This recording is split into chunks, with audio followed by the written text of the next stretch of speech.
Good morning, children. Today we're going to sing a fun song. So the song goes like, the angry ants go marching on, hurrah, hurrah. He stamps his feet and moves along, hurrah, hurrah. But the wise old worm is slow and kind, moving gently and taking his time. And they both go crawling down to the ground to be friends. So for your actions, you will march like this. And then stomp your feet. And then you will wiggle soft and slow. Okay? So can we sing it together? Okay, let's start. The angry ants go marching on, hurrah, hurrah. He stomps his feet and moves along, hurrah, hurrah. But the wise old worm is slow and kind, moving gently and taking his time. And they both go crawling down to the ground to be friends. You did great job, everyone. Now, can you show me your angry stomping feet? And then can you show me your slow wiggly movements? Very good. Come on. Hi children! Today I have a story about an ant who gets angry very easily. Do you sometimes feel angry too? Yes, everyone feels angry sometimes. But do you know how to calm down? Let us find out in our story called The Angry Ant and the Wise Worm.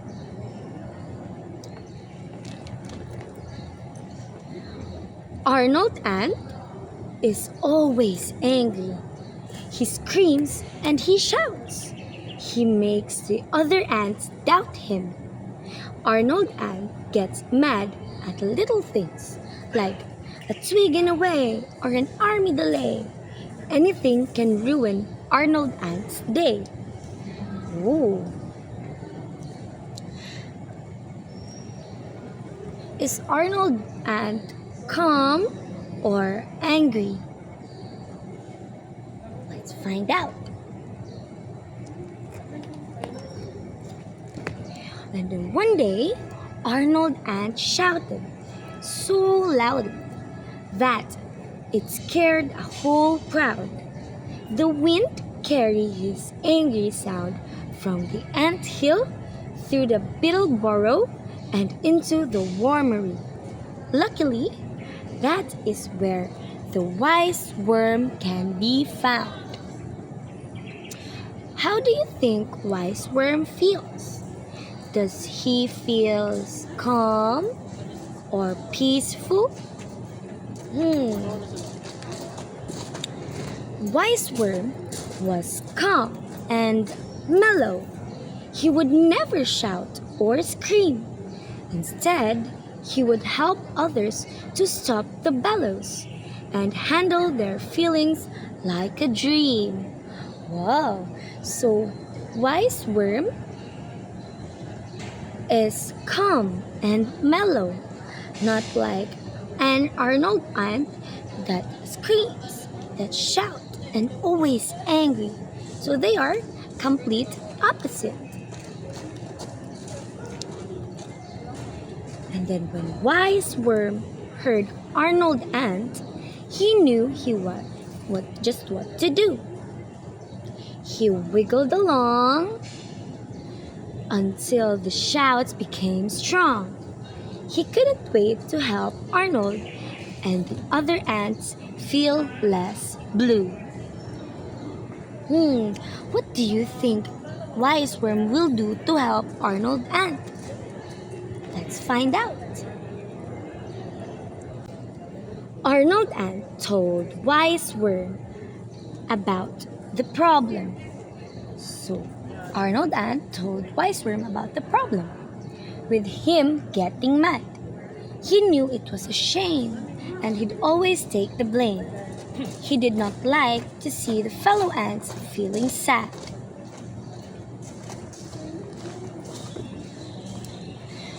And then Wise Worm pulled out a bottle which was labeled angry or anger medicine. He told him to take a sip just before he shouted, "Do not swallow it or spit it.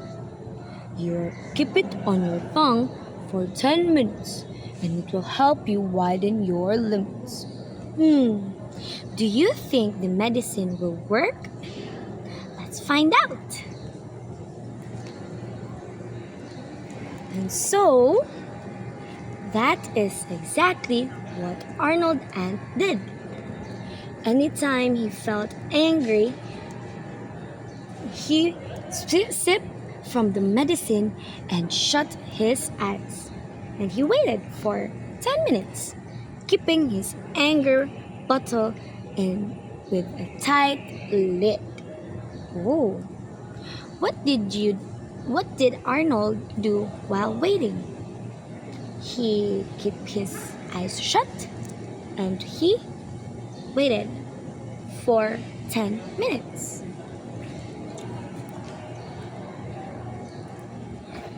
And after the time had passed, Arnold Ant realized he had no reason to shout anymore.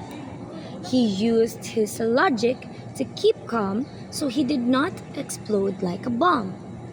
And when the time was up, he barely remembered why he was so angry before. Oh.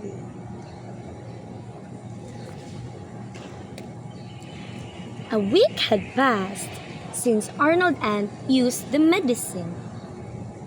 Wise Worm came to check on them all. He was shocked when he did not walk into a brawl. Instead, he quickly noticed how peaceful and quiet the ant hill was. Whoa, it was peaceful. There's no shouting and no angry ant. And then Arnold Ant could not thank Wise Worm enough. "You and your medicine have cured me," he shouted with glee. But Wise Worm only gave him a giggly huff.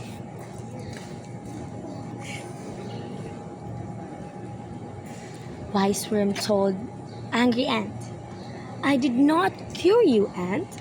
You did it yourself. There was only water inside of that bottle. But by keeping quiet, you calm down yourself." It is only water. And what did Angry Ant do? He kept quiet and then calmed down himself. It's just thinking to help Angry Ant stop his anger.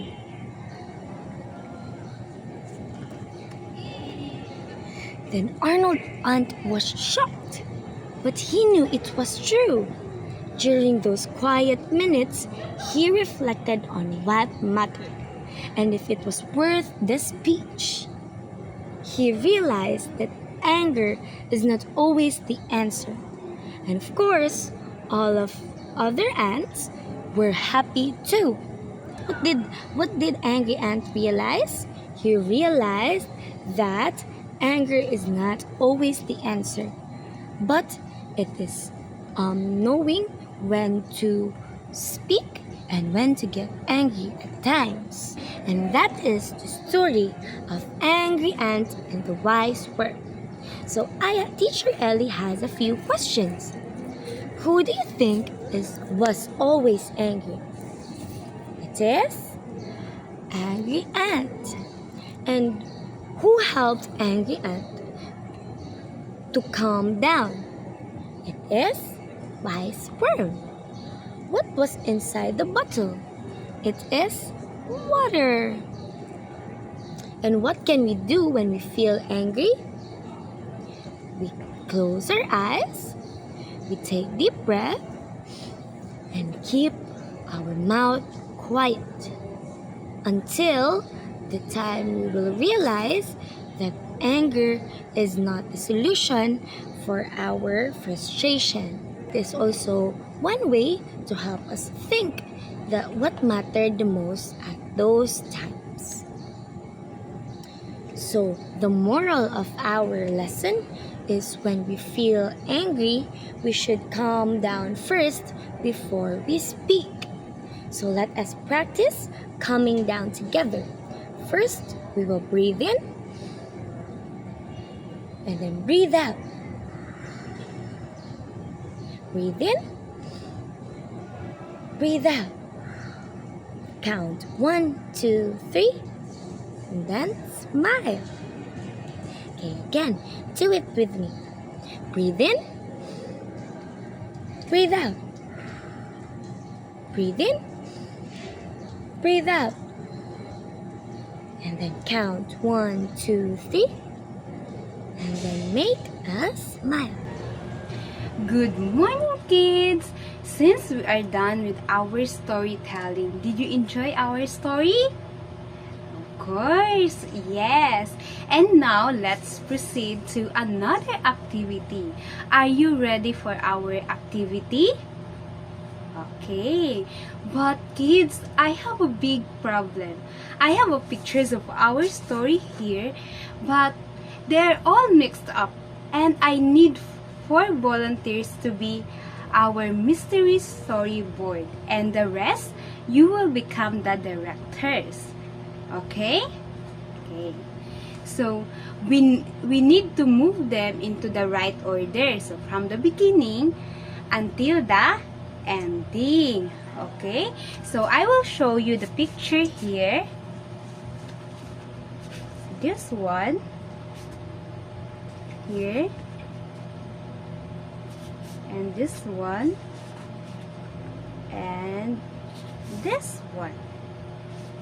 And what do you think? Which picture do you think is the beginning of our story? Or the first plot that happened in our story? So this one, the ant is angry. Why is that? Okay, so I will put it as the first plot of our story.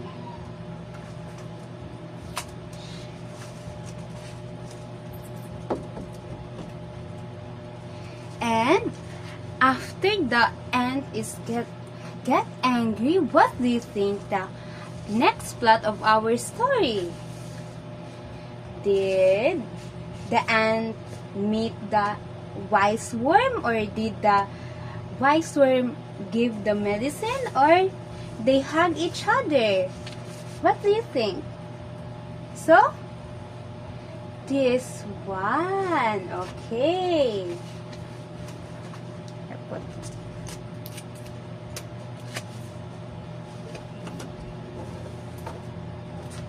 So the next plot is the angry ant meet the wise worm. And how about the third one? Did they hug each other, or did the wise worm give the medicine to angry ant? Okay, so do you think this is the...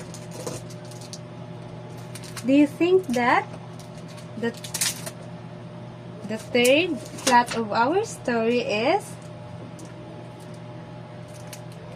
this one? Okay? This one, okay? Okay. Put it here. And I'll put it.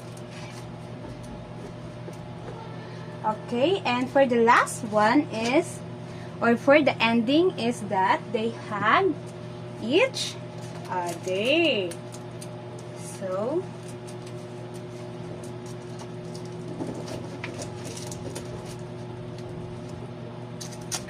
they hug each other.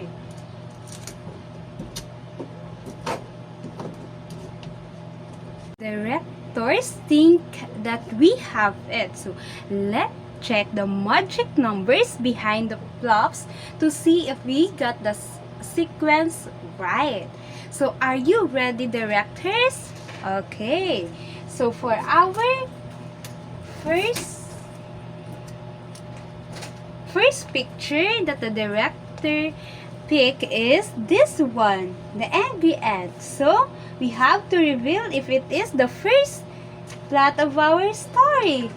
You got it right. It is the beginning of our story. Good job, directors. And now, let's proceed to the second one. This one. The angry ant meet the wise worm. So, we have to reveal it. Okay? You got it correct again. It is the second plot of our story. Good job, directors. And now, let's proceed to the next picture. So, after the ant meet the wise worm give a medicine to angry ant. So, we have to check if it is right, okay? So, you got it right again. It is the third plot of our story. And for the last one is this picture. After the angry ant drink the medicine, the angry ant become a happy end. So we have to reveal if it is the ending of our story. You got it all right. So this is the ending of our story. Good job, kids. Hello everyone, I am teacher Ellie, and for our motivational activity, I have here something fun and exciting called the Mystery Snack Box. Look at this mystery box. Inside is a snack, but you cannot see it yet. You need to guess what's inside by listening to my clues carefully. Are you ready?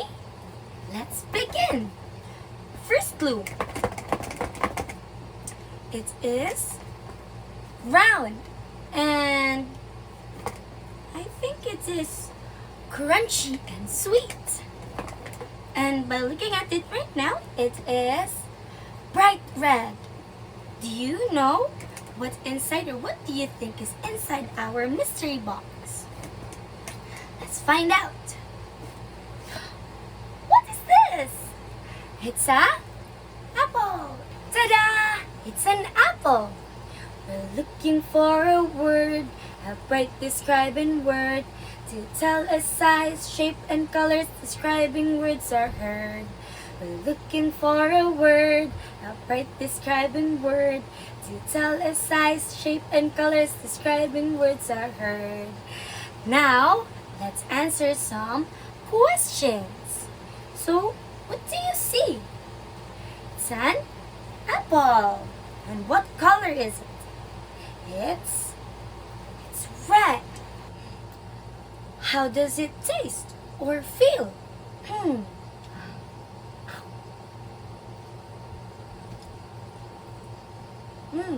It's sweet and crunchy. Very good. Today, we will learn how to use describing words to make our sentence more colorful and interesting. And now let's begin our lesson. Hi everyone, I am teacher Juju, and today we are going to become sentence decorators. Now, I have a question for you. Do you like ice cream? Yes, we all do. And a plain vanilla ice cream is good, right? It does the job. But what happens when you add sprinkles, chocolate syrup, or a big red cherry on top? It becomes amazing. Yes, correct. Well, sentences are just like ice cream. A plain sentence tells us what's happening. But when we add describing words, we're adding the toppings that make our writing delicious. In the world of writing, we have a special name for these toppings. We call them adjectives. Can you say that with me? Yes, adjectives. These are the describing words or adjectives have a very important job. They tell us more about a noun. Remember, a noun is a person, a place, or a thing. Adjectives help us see, feel, or even smell what we are writing about. Let's try to add some color to a boring sentence together. Look at this sentence. The dog sat. It's okay, but it's a little plain, right? It's just vanilla ice cream.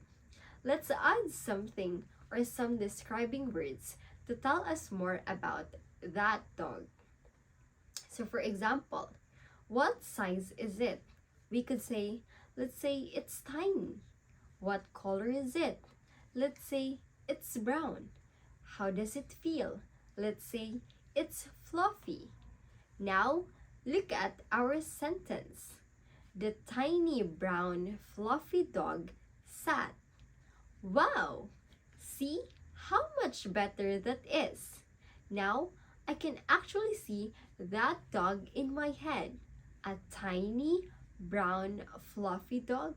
Oh, I love to have that dog. Let's try one more. Imagine a car. That's just a thing.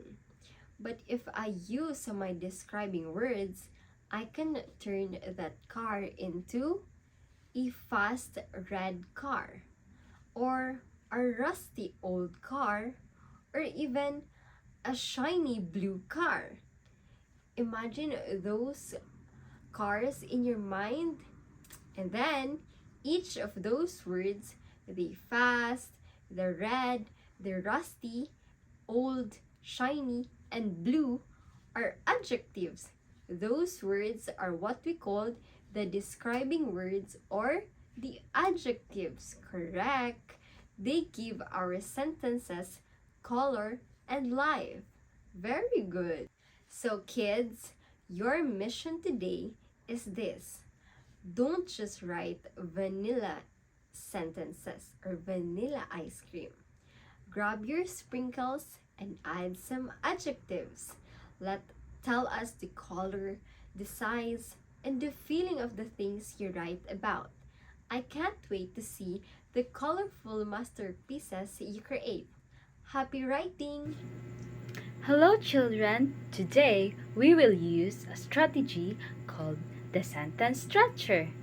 Are you ready to stretch a sentence? So, what can you see in this picture? Yes, this is a cat. Now, I'll write the sentence. The cat sat. So, can you read it with me? The cat sat. Now, to make our sentence better, let's add the describing word. So, what is the color of the cat? I'll write the orange cat sat. So, what did we add? Yes, the orange. The orange tells us the color of the cat. Now, let's make it even better.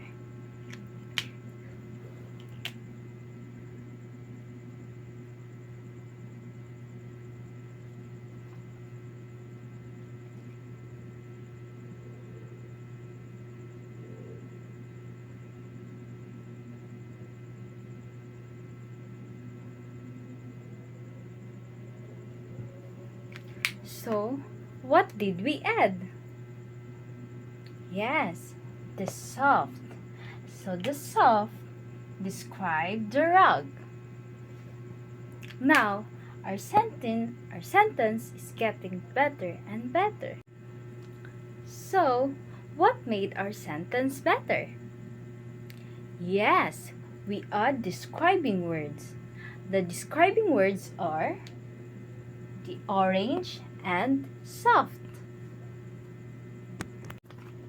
Now that you know how to stretch a sentence, let's try it together. So what can you see in the picture? Yes, this is a balloon. Now let's describe this. Is it big or small? What color is this? Now let's put our idea together. Let's write the sentence. The big blue balloon floats. So, can we read it together? The big blue balloon floats. Now, did we use describing words? So, what are they? You did great, everyone. Now, you can do it on your own. Hi kids! So now that we're done learning what describing words are and how to use them in a sentence, let's proceed to our activity for today. So we have here an activity worksheet entitled The Describing Garden. So first, you need to write your complete name and the date for today. So for the instructions, look at the pictures and complete the sentences using describing words. So we have here a word bank. Our word bank contains different describing words like green, tiny, happy, bright, and beautiful. For our example, you can see the sun. So the bright sun is in the sky. So the word bright describes the sun. So it describes the sun, right? So try answering number 1 and 2 on your own. So for our next and last activity, draw a blue cupcake and write a sentence. So you draw your blue cupcake or whatever color you like, and then write a sentence using the describing words you can find here, or you can also use other describing words that you know. So thanks for listening for today, and remember that in order to make our sentences better, we use describing words.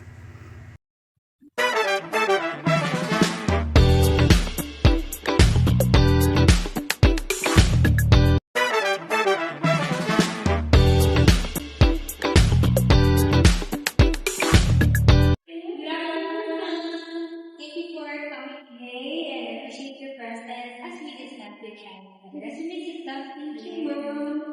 I also want to know, Mom, how my child is doing in school. And I'm really grateful to hear that. But first, I would like to highlight that your child demonstrates a very positive behavior in class. She is very respectful, attentive, and of course, she consistently follows classroom rules. And she is also liked by her classmates and participates appropriately during discussions. It's good to hear, Mom, that she is well behaved since last info. I am very happy to hear that. Yes, well, that is definitely one of her strengths. However, I would also like to discuss some academic concerns, especially while she is putting in effort, she is currently experiencing difficulty in understanding some of the lessons. This is reflected in her test scores and even her classroom performance. I see, Mom, and I've noticed students in the year rapidly siya, lalo na sa assignments at home. Yes, po. It does not mean though that she is not trying. In fact, she is really diligent rather, but she may need additional academic support to really grasp the concept for our topic. So what can I do or what can you suggest on we will do at home? Thank you very much for asking. We can work together to do the following steps. Like first, you may establish consistent study routine at home po. And you can also do reviewing lessons or mga manageable sessions daily. I see. You may also encourage her to ask questions if she finds the topic difficult. And you may also try to provide additional practice activities really strengthen their understanding. And I will also provide you some supplementary materials to help her review the lesson effectively. Here po. Sige, ma'am, I will try to guide her more at home and her studies. So thank you so much, ma'am, for informing me. You're very welcome po. And I also want to assure you that we will continue to support her in school, and if she needs extra help, I am open for consultations or even additional guidance. Thank you so much. Thank you very much, ma'am. Of course po, we need consistent support from both of us for you, both home and school. And I'm confident naman, ma'am, that she will improve academically. We'll continue to help also in her movie. Thank you again for coming. Thank you so much, ma'am. The communication strategy used in a role play is primarily a combination of positive communication and the combination of empathetic communication and collaborative communication. So these strategies are essential in parent-teacher interactions, especially when discussing student performance concerns. First, the positive communication was applied by the beginning of the conversation with the student's strengths and good behavior before addressing academic challenges. And in accordance with next time, starting with positive feedback helps establish and reduces defensive reactions from parents, making them more receptive to concerns. Secondly, empathetic communication was demonstrated through acknowledging the parents' possible concerns and reassuring them that the student is making an effort. Empathy in communication helps build understanding and emotional connection between teacher and parents, which is very essential in educational partnerships. Lastly, collaborative communication is used by involving the parent in solution building. Instead of simply presenting a problem, the teacher suggested actionable strategies such as study routines and additional support materials. This aligns with the principle of effective school-home partnership involved shared responsibility for students' success. Then overall, the strategy ensures that the conversation remains respectful, solution-focused, and supportive, strengthening the partnership